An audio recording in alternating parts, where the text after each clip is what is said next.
Okay, welcome back, everybody. Could you take your seats? Our third panel focuses on the whole of society approach, and let's take a slightly wider view. How does FIMI affect citizens, and how can that effect be countered? We had a really fascinating insight on that this morning, not least from Poland. What role does AI play in countering FIMI, and how are journalists and fact-checkers using technology to identify and counter FIMI? We've got a really interesting panel who come from this with really different experience and diverse viewpoints, which is fantastic. So we have Sofia Hnizdovska from OpenMinds.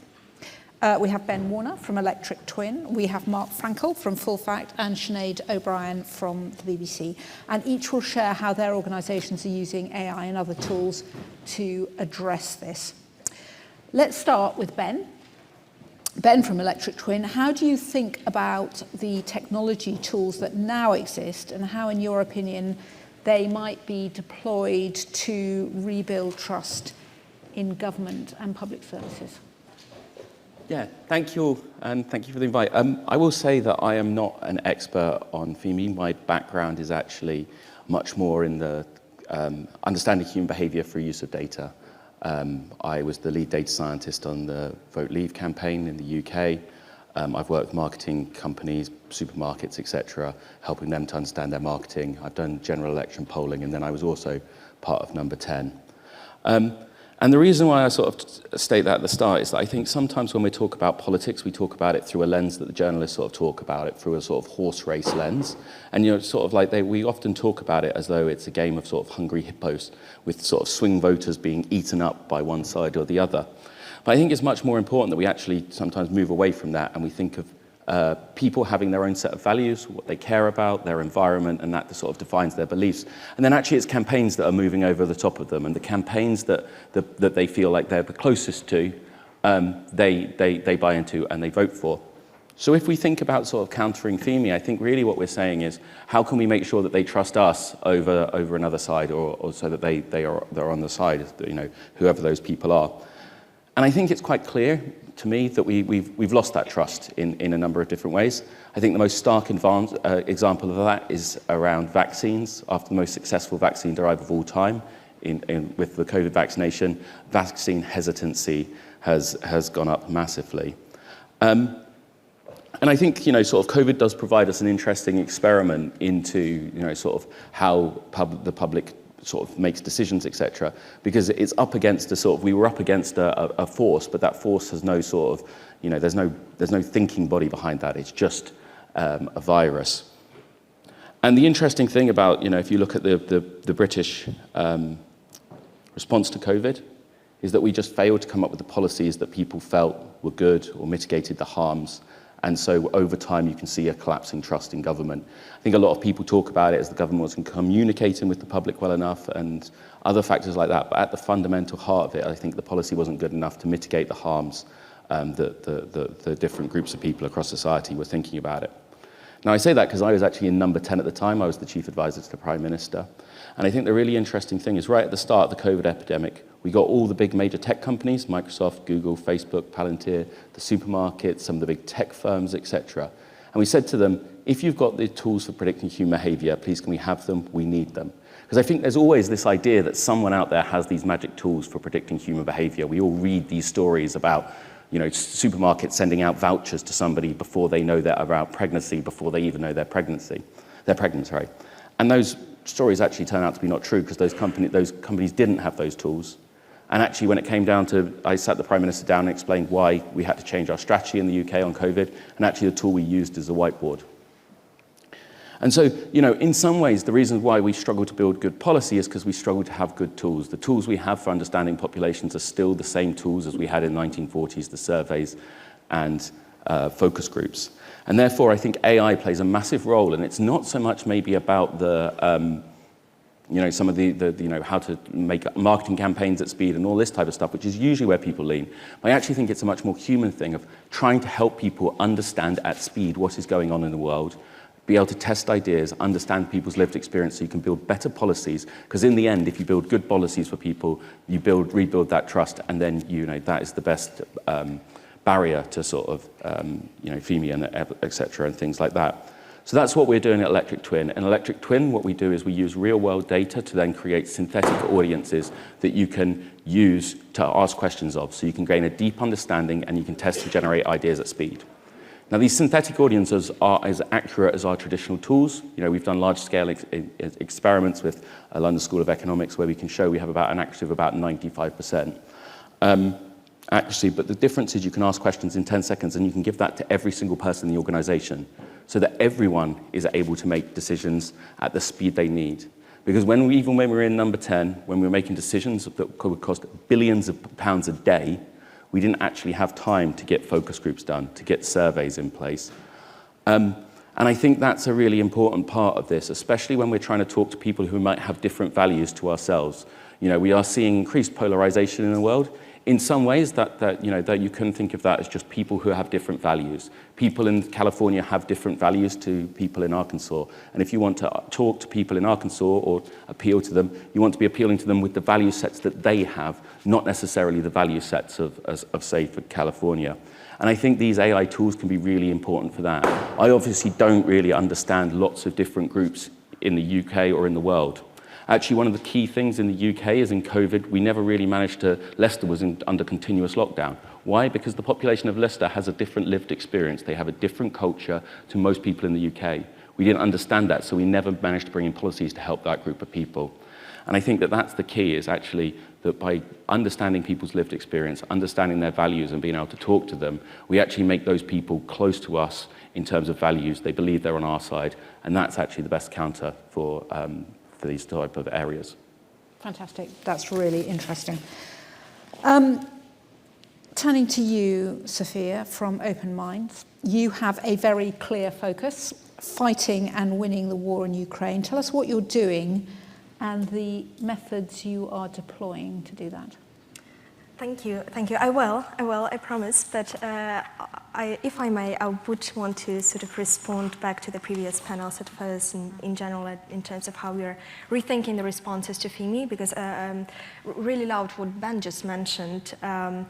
There was one thing mentioned, I guess, in the first panel, about the infamous social design agency and how we know that there is some indication from Psychological Defense Agency that the fact that we've been talking a lot about them, that we were exposing them, actually potentially could have resulted in them getting more funding from the Kremlin, because that was a measure of success.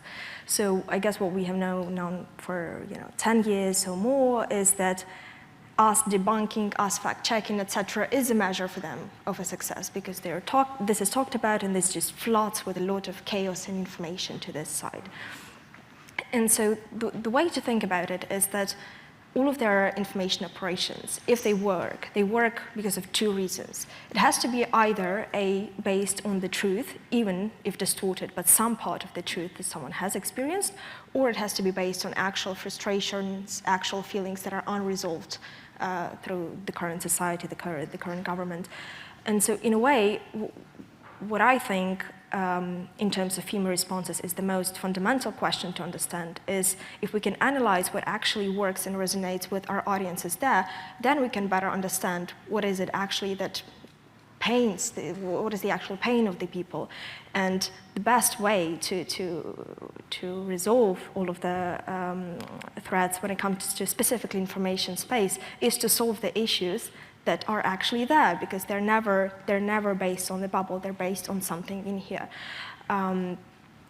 So yeah, that's the first thing, solving real problems. That's the best way to counter FIMI. And then the second one would be to come back, and this really why I think it really resonates with me what Ben said, is to focus more on what is beyond all of the themes that they just flood us in. What are the things that actually can unite our audiences there, because I do believe that there is more to the West, and we just have to remember what's there.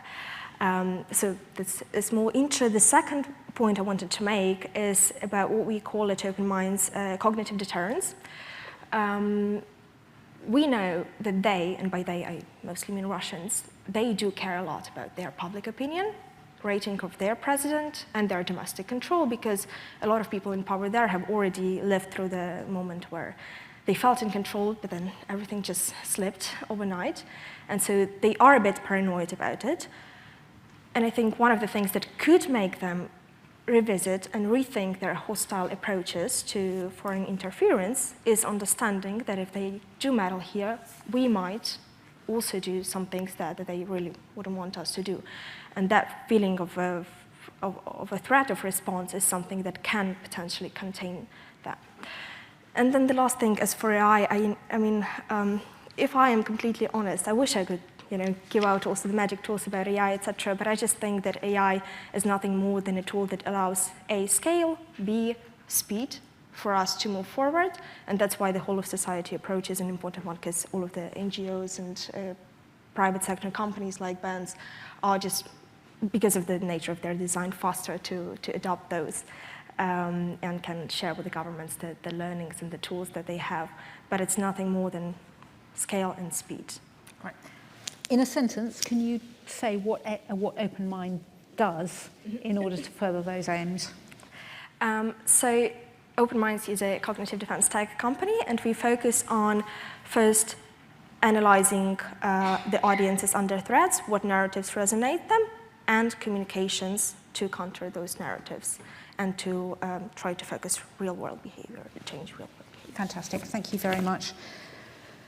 Mark Frankel is from Full Fact. You are looking at the manipulation of the information space.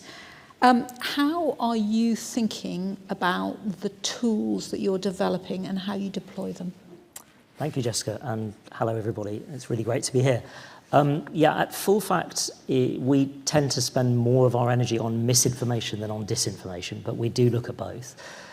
We have AI tools that we've developed ourselves in partnership, in fact, with Google over many years, and we focus on the identification of that harmful information on a whole series of different vectors and different ways, and then the way that it's manipulated and the way it's spread. And we have two sets, broadly speaking, two sets of tools. One that looks at repeated misinformation and disinformation against things that we have previously fact-checked, and another which looks specifically at health claims. And it's a multi-modular piece of kit, for want of a better word, where we look both at the video and at all the text around the video so that we can look at every aspect of what is being said or what is being published. And it ranks the harms that it finds in those pieces of content against things that we previously fact-checked or previously seen online. So those are the tools that we have, and we're really proud of them. If there's anybody in this room who's interested in these tools, by the way, please come and see me later, because we're always interested in licensing them for broader use as well. But to the sort of wider question of why we're here today and FIMI in this particular event, I'd say a few things. I think what was really struck me about this morning is so much of what we've been talking about has focused on the need to find solutions to the disruption that we've all become very familiar with.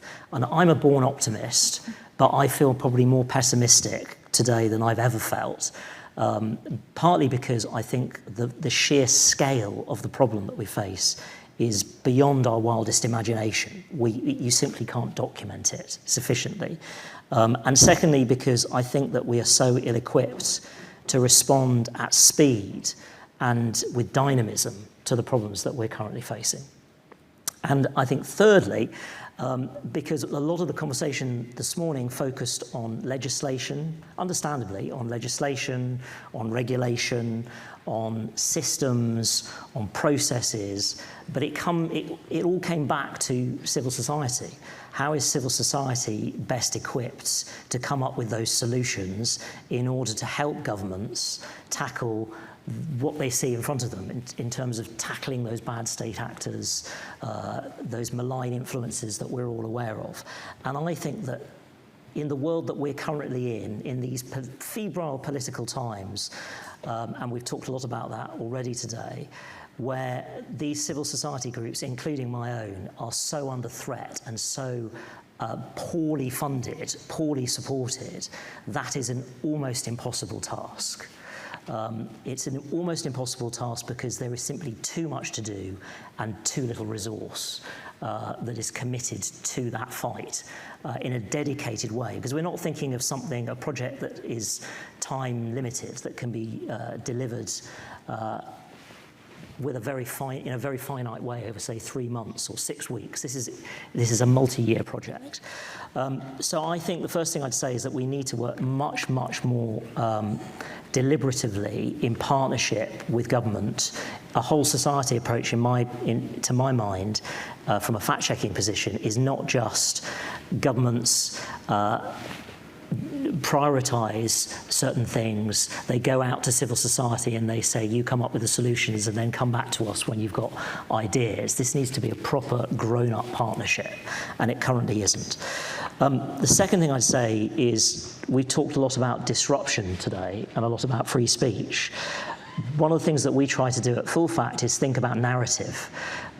It's too easy to always be thinking about how we tackle things as and when they emerge.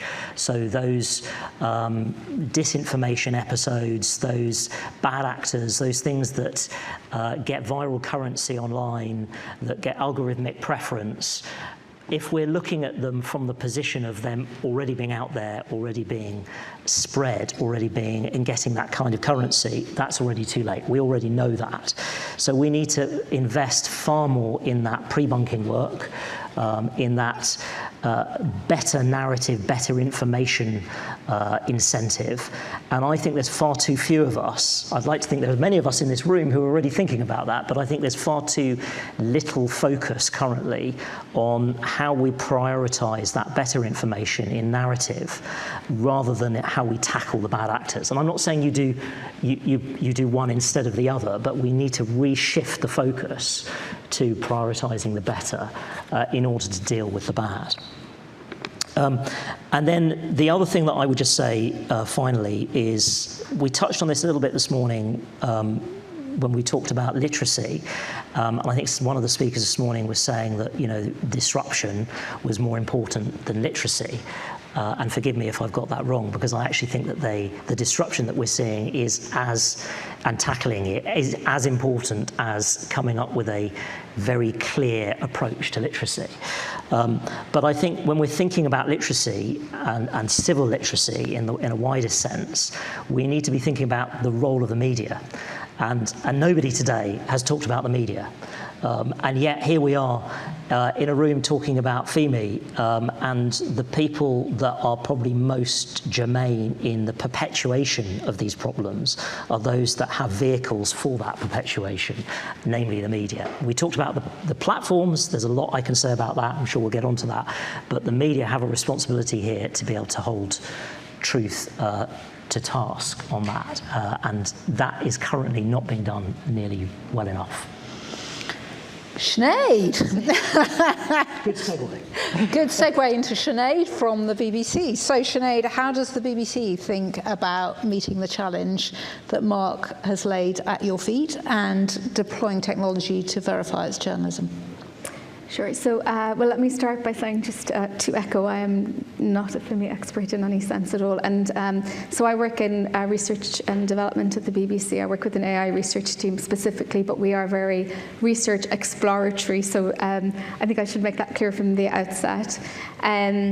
I guess from just coming up a view, like the BBC obviously, in everything we do, we're underpinned by our public mission to inform, educate and entertain. We have guidelines, principles which we adhere to, and obviously everything that we do in the AI space is underpinned by those principles as well. We strategically see AI is a huge opportunity, also understanding that there are risks that need to be mitigated alongside. So I guess from a kind of practical business need perspective, where me and the team that I work with, come from. We look at this like huge proliferation of generative AI over the last couple of years, this massive challenge that we all have, and particularly our journalists in differentiating between what's real and what's inauthentic. And there is a huge, onus on our journalists to be able to, as a first kind of line defence, to be able to differentiate. So this is our real business need, and therefore our primary stakeholder is, no surprise, BBC News. So we work very closely with our journalists in BBC Verify, and also our OSINT teams, so our open source intelligence teams, whose role it is to, interrogate information coming through, and to look at sources and either, and sometimes actually there is no answer. So because when we talk about in terms of the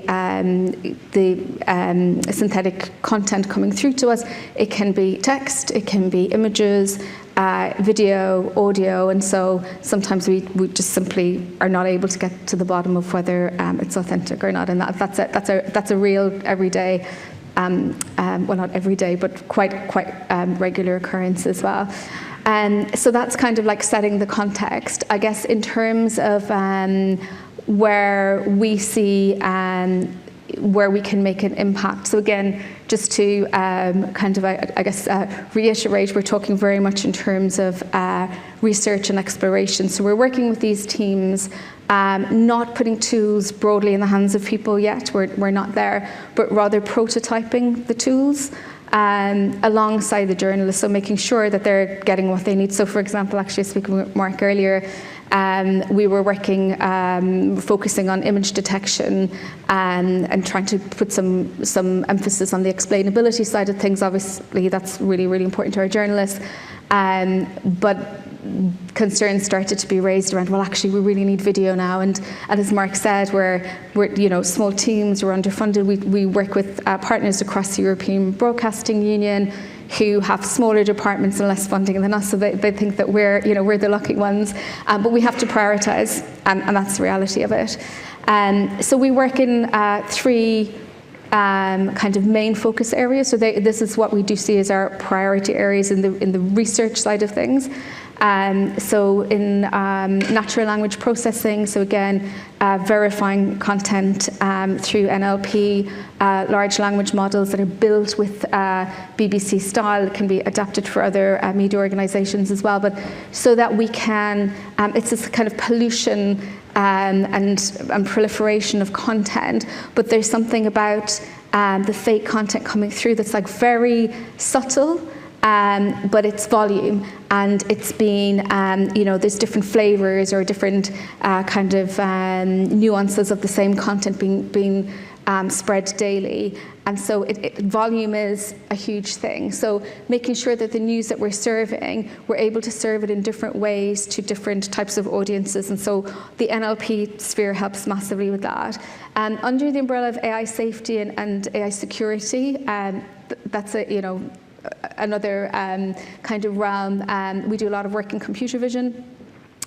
So here we talk about defect detection tools. So again, as I described, for the different types of content coming through, and actually, ironically, I guess in one sense, because we're working on the detection, but we also create tools for AI identity anonymization. And this is an interesting one, I think, in terms of especially stories that are coming from people in vulnerable situations in parts of the world that we can't easily bring news out to our audiences, where traditionally we may have had somebody whose face was blurred or a hooded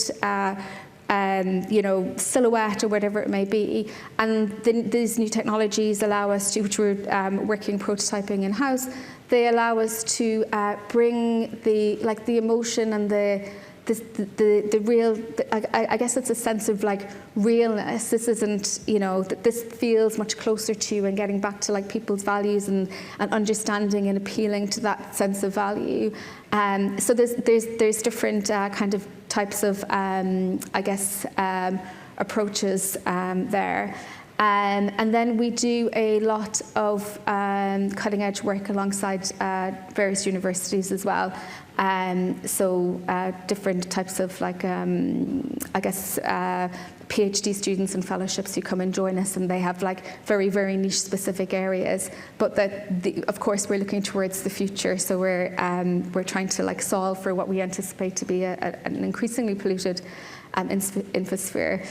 Interestingly, talking about where we can, in the future, look to really kind of have an impact. You were talking, Mark, about pre-bunking. Definitely on my list of important things. Again, how, when, who's there to support this work, because of course at the moment everything's quite reactionary.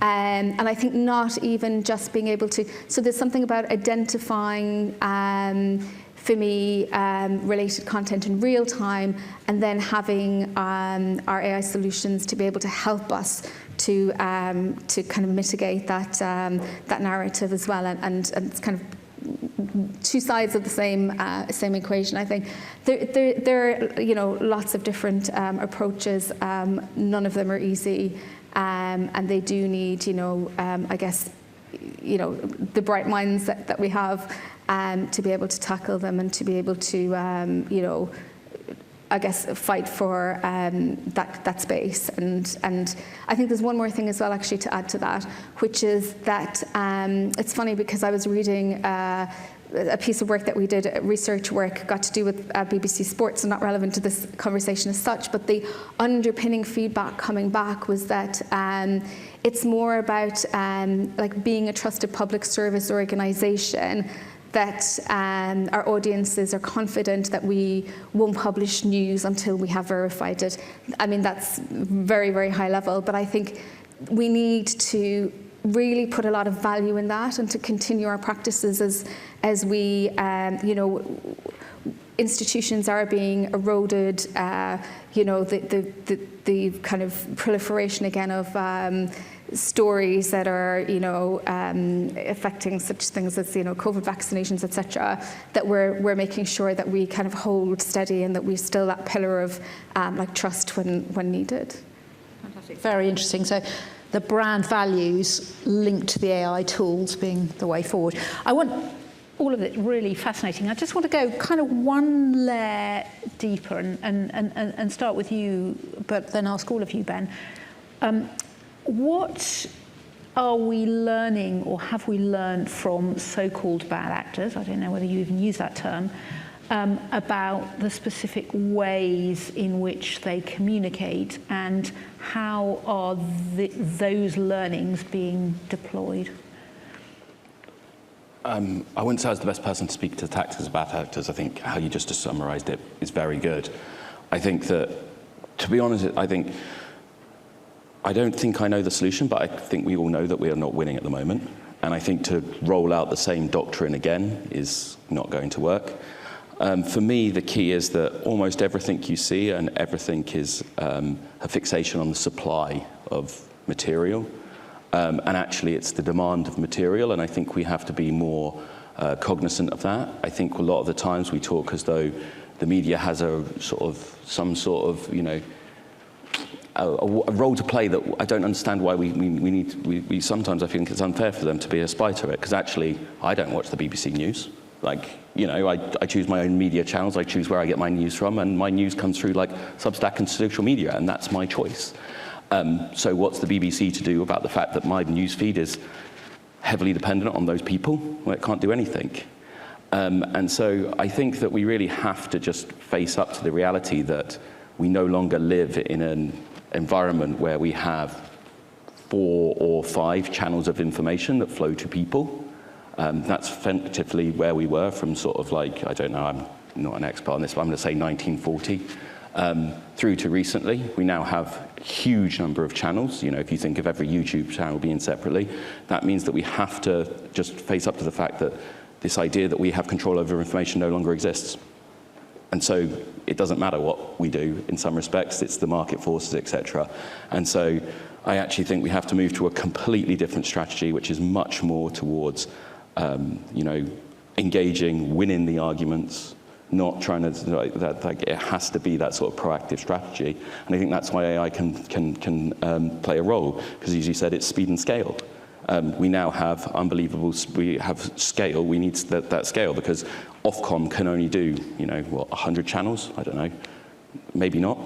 And that's probably, the number of new channels that come onto YouTube every day. And so we just need to be able to use these new tools to actually come into the new innovation environment and understand that new information environment and how people are thinking about it, what different people are using it for and how they're working. And until we actually have an idea of the realities of the situation, if we keep harking back to an age of, but people trust these institutional brands that most people don't interact with as much as they used to do, we're never going to have any impact. Thank you. Sophia, same question to you. We talked about speed and scale, really interestingly. What about the deployment of technology learnings from so-called bad actors? Mm-hmm.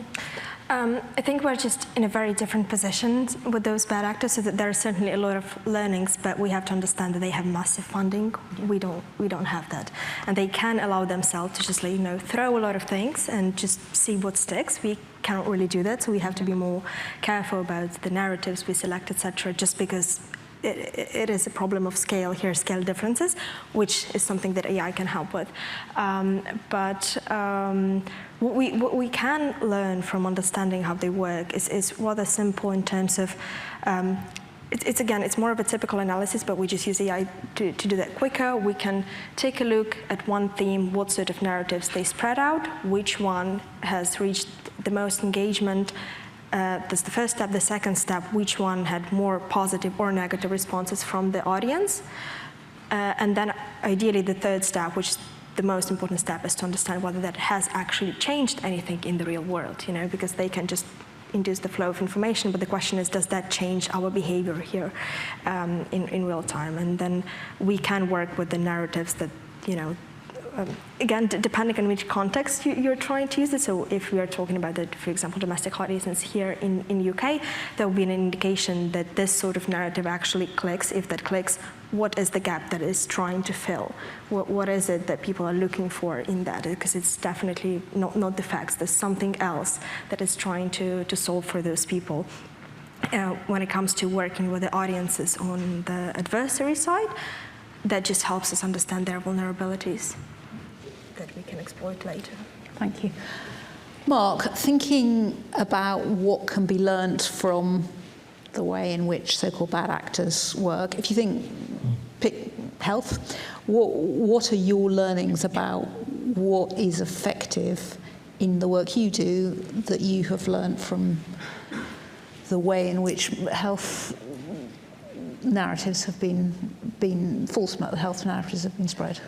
So I think what's really interesting in this is that you need to sort of break the whole thing down a little bit and think about intent and motivation, just to pick up on the last point, and also to an extent what Ben was saying about the media landscape, because things are so atomized. On one level, you have bad actors that we all know about, state-sponsored stuff that we know about, the things that we may see from the likes of Elon Musk, for example, dare I say, things that are put out there in, to plant a sort of narrative that is in itself very distorting, very manipulated, very particular, and they have a lot of traction and they're difficult to fight. In the case of him, for example, he has millions of followers on X. He has an algorithmic preference that allows that gives a weighting to that currency, and therefore it's very, very much to his advantage and much harder for us to tackle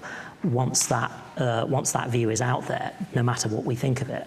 The thing that keeps us awake, though, in a sense at night, is what's happening to the landscape beyond that, which are the things that we've begun to see around the manipulation that's happening, where AI, for example, is distorting people who are not very famous. So I'll give you one example. We've just been looking at a series of posts, and we've got some research that we're going to publish quite soon, where academics have been routinely deepfaked.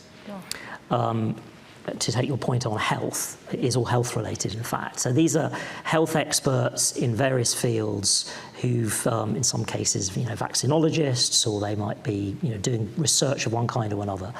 And there are various fake, deepfake videos that are circulating of them and of their research. And they didn't even know about it.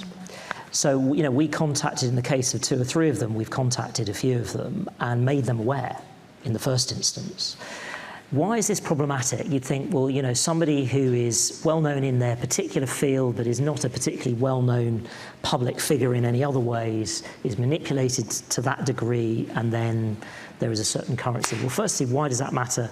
Well, it matters obviously to them and their reputation.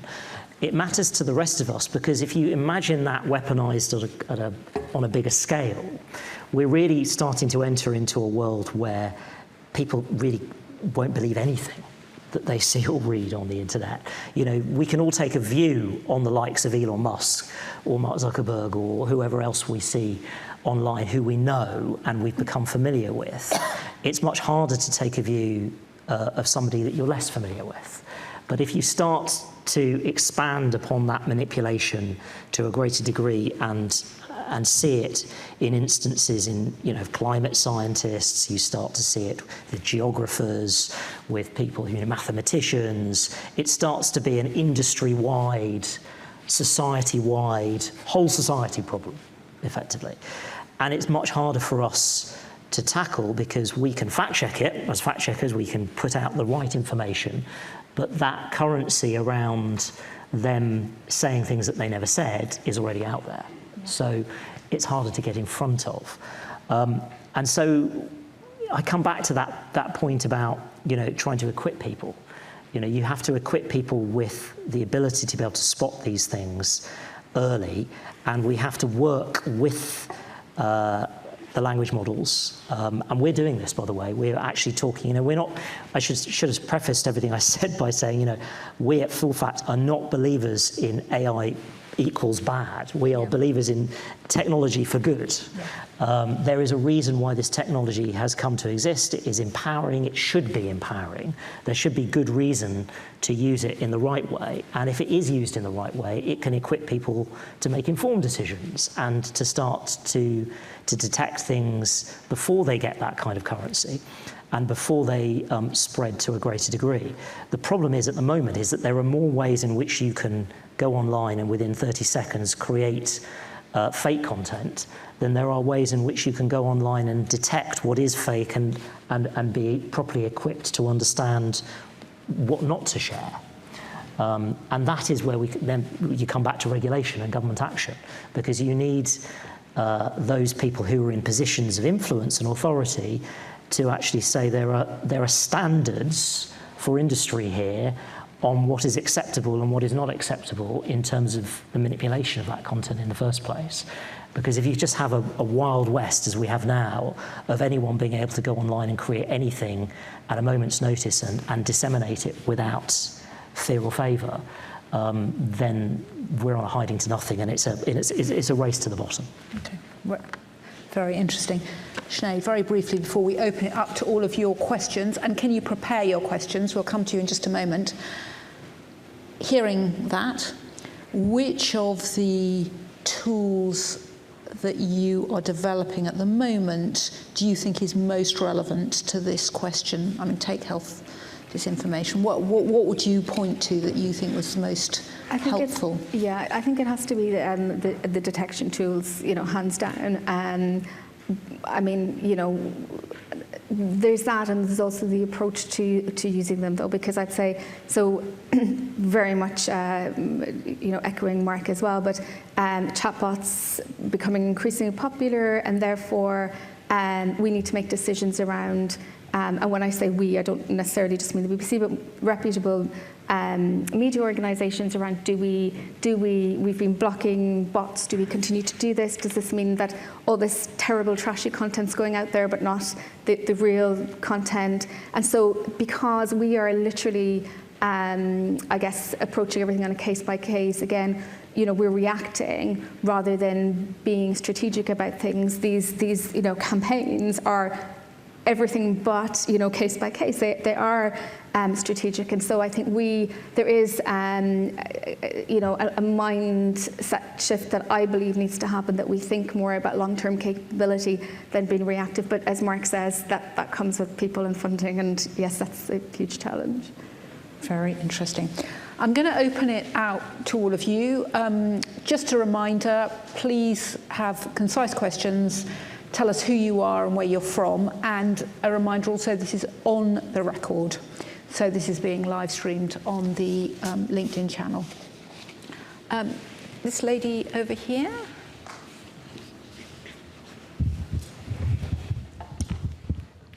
Mira. Hello. Hi, it's Mira Salver. I'm the Chief Executive of Internews Europe.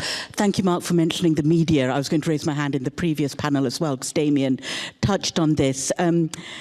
What's happened this year has been a kind of sharp withdrawal in support for independent media globally. We work with journalists in some of the most world's difficult places to be a journalist, and the collapse of USAID and the ensuing funding cuts means about $140 million per year has disappeared from the sector. This had an immediate effect on FIMI in the affected countries. We saw Russian, Chinese media outlets and content move straight in to fill the gaps. So that's one thing. The other part of this is the conversations we've been having about audiences and trust, and where do you see, you know, how do we operate and how do we address FIMI? How do you get audiences to trust you? These are the conversations journalists are having as well. So there is a strong case for saying support independent outlets, support digital media, understand their audiences so that audiences can understand the information space they're operating in. Journalists themselves can understand the information spaces they're operating in. And Damien in the former panel talked about possibly needing a decade-long conversation about a new system of media, and that has to recognize the demographic changes so that the younger generations consume media and information generally in a much more dispersed way than their parents, and so having a media system and an information system that works for them should also address FIMI. Thank you, Mira. That's a really important point. Let me throw that at you. Yeah, I mean, I couldn't agree more. I mean, I think the biggest challenge that we've got is that, as I said earlier, that the media is at the forefront of being able to hold power to account here, but it's being defenestrated before our very eyes. And currently there is an assault that, in the name of free speech, that's going on around the world to say that anybody who stands up for scrutiny, in my eyes, I see it as genuine scrutiny. It's not censorship, it's scrutiny, is on the side of wanting to shut down debate. And I think it's a really dangerous space to be in because, yeah, I mean, we have, to Ben's earlier point, I mean, the media is atomized. We're all citizen journalists, and people are getting their information in a whole variety of ways. But we cannot have a system, if we're serious about tackling manipulated content and manipulated information the way that we are, and bad actors in the way that we've been discussing so far today, we need a powerful, fully funded, fully accountable and representative media across the world, and we just do not have that today. Ben. Yeah, I mean, I think the sort of point that people's changes in habits is changing is well made, and I think, I think that, a lot of people out there are actually reading very, very long, very detailed articles about some very, very what we would call niche issues. I think that in the UK today you see a lot of people reading quite a lot around growth, how we can embed growth, about what the holdbacks. I mean, I was in this very room where people were talking about AI safety and planning permissions at a level of detail that never has gone into in traditional media. So I think we have to be a little bit more positive about the spirit of society, etc. There are people who really care about these different things, and they will pay and they will value these different implements. So I think we can have a sort of competitive marketplace. I think that we should have this trust that this sort of slop of media will disappear as we bring through better products that people like. And so I think we should be positive about that. And I think that the better products we build for people that they value, that they trust and they believe in, that will bring people through. And I think there's a sort of, if you look at sort of COVID, we did lose a bit of the trust in the media because the media did, when the governments did do sort of noble lies and people felt betrayed by that. I think that's sort of fine, right? They were right. And so I think sometimes, this idea that we should be funding actually, we can be positive about us as citizens, positive about what they believe in. And yes, I think it will be changing, and it changes how we regulate, how we interact. But I think in the end, we will succeed. Okay, thank you, Mira. Lady at the back with her hand up in the black jumper. Oh, sorry, you've got the... Yeah, I'm trying to hand it to Hi, Hugo Martino again, Goldsmiths, University of London. I have two questions. The first one is, and I think it's also quite related to the last panel, which is how do you deal with the emotional aspect of the information? Because the thing is nowadays, when you look at a lot of some programs like, the one of recently deceased Charlie Kirk and all that, there's really the question of what people feel. For example, there's a lot of false information about immigration going on, but there's a growing feeling, and you can see that in polls in the UK, that people just don't want immigrants. And the thing is, I've had conversations that literally ended after hours of argument where someone said, I know it's not totally true, but it's how I feel. So how do you deal with that? That's my first question. And the second question is, I work in the creative fields. I study film. And the thing is, I think there's a concern from a lot of people who work with creative fields about where, legislation will go in terms of tracking down deepfakes and AI and stuff like that, because there's some things that I guess you could argue are freedom of speech. For example, there's this really famous video of Queen Elizabeth II twerking that became really viral and it even made them more popular. It was not bad for British monarchy or anything like that. How do you deal with that? Thank you. Okay, fantastic, thank you. I'm going to come to you in a moment on Sophia on the emotional, but I want to just pick up with Sinead first, where you dropped a really interesting concept that you can put emotional resonance into the way in which you look at disembodied, blurred out video. Can you say a little bit more about that? Yeah, and I guess creative industries, obviously there's a lot of fear and skepticism as much as there is excitement, and so we see these new tools coming out all the time that are incredibly creative, and you can produce amazing content with. And I think it's almost I guess the sense of we've had traditional ways of doing things in media that just can't be as compelling. And so whilst part of our challenge is to counter the the inauthentic content that's out there, actually we also need to keep up in a sense with being creative and finding a new way of doing things and how we deliver content to our audiences, especially as you mentioned as well, younger audiences. So there's lots of different kind of layers of complexity to it, but the emotional aspect of it is more around making that kind of authenticity and being able to feel more connected to the news stories that are real and happening in our world that otherwise would not be accessible. Same question to you, Sophia. So it is a bit hard for me to speak in terms of the UK context, as I'm a Ukrainian citizen, and most of the cases we work with are in Ukraine and in areas around. But when it comes to the emotional aspect, this is why I think it is so important to focus on winning the narrative, because they already exploit, the fact-checking wording in itself. They put out video that they call it a fact-checking video, which actually includes fake information. They've done this on Russia Today for quite a few years now. They take real information, they say that they're debunking it. They're using the words that we're using, so that's why there has to be something about the words of just saying that, this is truth, facts, etc.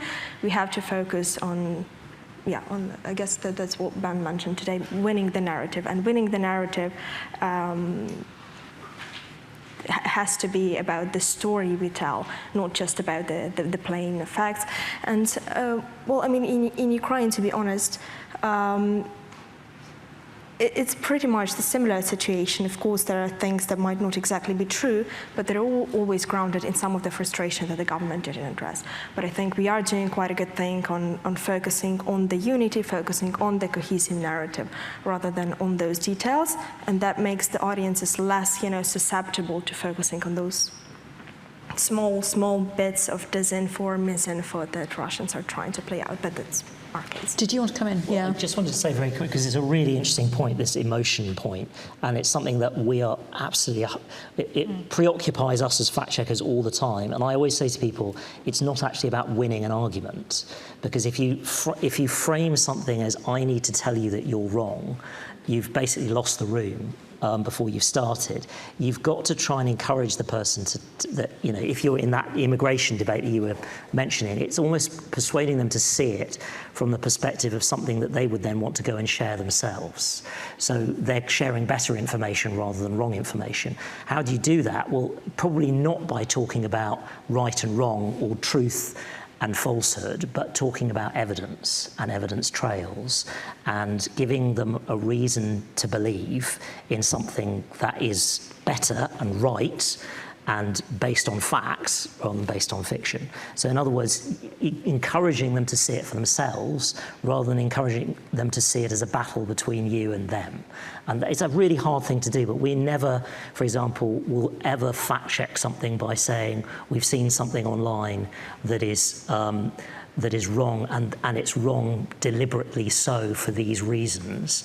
We will often point out the error and then try to explain the narrative point, which is much more powerful, I think. But it's really, and the best victory for us is when somebody says, oh, I've seen it differently. It doesn't happen very often, but when it happens, we feel that far more acutely than somebody just resharing something, if somebody admits that they can see it from another perspective.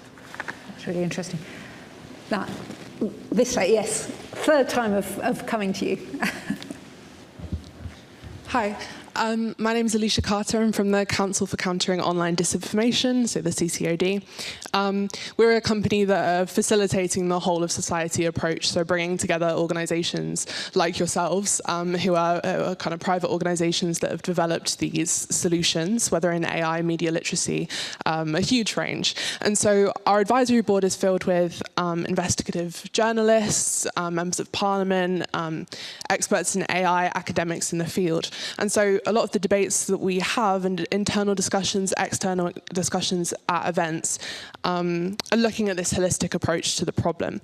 And something that we get kind of presented to us, a lot is, okay, so the media has so much guidance and guidelines that they have to adhere to in terms of what content they put out. So why can't we just digitize what the media have followed for ages, and why can't we just digitize it and apply it to AI, apply it to social media? So I just wanted to hear your responses. Okay, if I understand your question, the editorial guidelines that guide traditional news organisations, why can't they be put into the way in which we think about the regulation and guidance for platforms? Is that?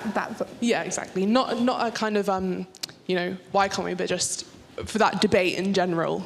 Okay. What are your thoughts? Okay, Mark. I'm going to put it to Mark because as a former BBC correspondent, I know that you've. Yeah, I mean, aware of that. It's an interesting question. I mean, I just think it's fraught with difficulty because the whole concept of being able to have a uniform response to something presupposes that you'll never have any context or differing context or nuance or subtleties the thing that most worries me about the LLM approach to information is this sense that everything can be reduced to common denominators. And it's, obviously as humans, we think of things in a multitude of ways. And they're becoming more sophisticated, but there is still this inability to think beyond the sort of crunching of data in a particular way. And so that digitization process, I think it could work in the context of certain information sourcing, but I don't think it could work across the board. Okay, thank you. Other questions? Oh, there's a lady at the front here. Hi, my name is Mariana, and I'm a current student, I'm doing master's at London School of Economics. And my question about, given that both Ben and Sofia highlighted that effective counter-PGT strategies depend less on content moderation and more on understanding audiences' lived experience and value systems. And I was wondering, how can governments and media institutions practically integrate this AI enables insights into policy making and communications, specifically without reinforcing anxieties or deepening distrust. I was writing my dissertation about this topic, and this is particular interest about like lack of institutional trust. But yeah, thank you. Okay, Ben. I think it's a really good question. I actually think that talking in terms of somebody's values, their cultural background, etc., is just a good communication strategy. I think too often in government today we do very dull, very uninteresting content that nobody reads and nobody cares about, and that actually, bringing in people who are very successful, whether that's in sort of new media, bringing in people who are from advertising, marketing, using those tactics, and just being sort of okay with the idea that it doesn't necessarily fit that formal tone that we're used to, because actually what we're trying to do is convey information to our citizens that we believe will help them. And I think when you get that right, it can be very powerful, and actually it can cut through to the population very well. And I think that problem is now is actually how do you get that cut through, how do you get people to talk about it. So I think it's just about implementing modern information tactics that you would in any other environment, and government is just not different. Fantastic. We've probably got time for two very quick questions. This lady over here. Thank you. Olga Tokarczuk from ISD, Institute for Strategic Dialogue. I want to pick up on a point that Sofia made about Russia hijacking or other bad actors, not just Russia, but in particular case of Russia, hijacking the language that we use to talk about FIMI and this foreign interference. So, for example, they have created their own global fact-checking network.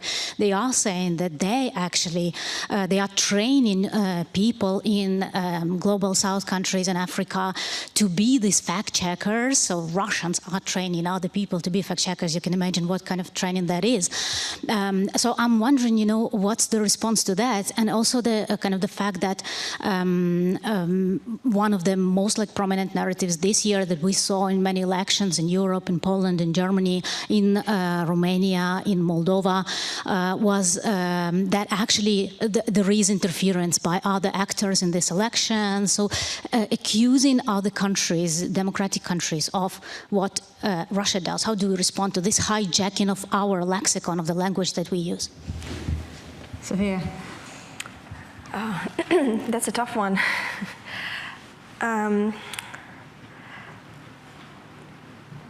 So I think, if I may be rather blunt here, I think that if they are accusing us for some things that we are doing, then we also should be doing some things. That's the first point here. But the other one is, that's why I think it is so important to come back to things that unite us, all of the things that Ben mentioned. Because in this battle, when we're just racing, with our tools and their tools, using the same term, we will come up with another term, they will use that term, and it's just a never-ending battle. That's why we should always, sort of stop thinking about responses to a crisis in the moment and have more of a long-term vision of how we communicate about our future, what we see for our future, etc. Thank you. Final question. Okay, this gentleman over here. Yes, Charles from the OECD, I spoke earlier. I was very interested in what you said, Ben, on acting on the demand side and the fact that it is quite challenging in a context where distrust in public institutions is so high in media as well, sometimes even in democracy. The OECD, we did a survey on trust in public institutions, and one of the main drivers of this distrust relates to the fact that people want to be more closely associated with public decision making. So I was wondering what you would think of trying to do some kind of open government approaches, such as citizen assembly, this kind of stuff, on information integrity, so that people, citizens, can associate themselves with the policy responses governments could think of. I think there's lots of really interesting ideas of how we bring citizens closer to government. I think the problem is that the people who will take up those opportunities are already involved in government, or already engaged, and actually it's the people who are furthest from us who aren't going to interact in those ways. But I think we need to, try all these tools. Every time we try something like this, every time we try and find a way of reaching out to a community or finding a way to be talking to a community, I think it's really positive. So I think those are our set of tools, but I think we also have to be looking to people who are even further away from government and have a higher distrust. So they're probably not even interacting with groups that interact with government. Fantastic. And final, very last word from you. Anything that the BBC has to say about this particular question about getting closer to audiences, given what you're doing? Yeah, indeed. I think we have like exactly the same challenge where we have our core audiences who are engaged. Yes, we have to work hard to keep them, but we know we have hard to reach audiences that are increasingly more difficult to engage with for various different reasons, including, you know, different ways of consuming content, etc. So it very much echoes. I mean, it's kind of like the same problem, just in a different type of atmosphere. Brilliant. Thank you for a really fascinating discussion. It's now time for the very shortest of tea breaks before we reassemble at 2:30, please. So please be prompt. But first of all, a round of applause for our fantastic panel.